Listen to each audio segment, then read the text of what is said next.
এখানে কিন্তু এই সিমের ভরে জাংলা ছিঁড়ে গেছে। জাংলা ছিঁড়ে ঝুলে পড়েছে, কারণ এই জাংলাগুলো সুতার জাংলা, সুতা দিয়ে জাংলা করা। এই কারণে এই জাংলাগুলো ছিঁড়ে ছিঁড়ে পড়ে গেছে সিমের ভরে।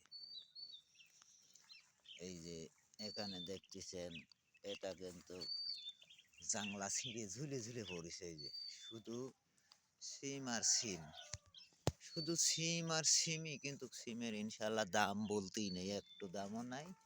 এই সিমগুলো মনে করেন যে 2 টাকা 5 টাকা কেজি।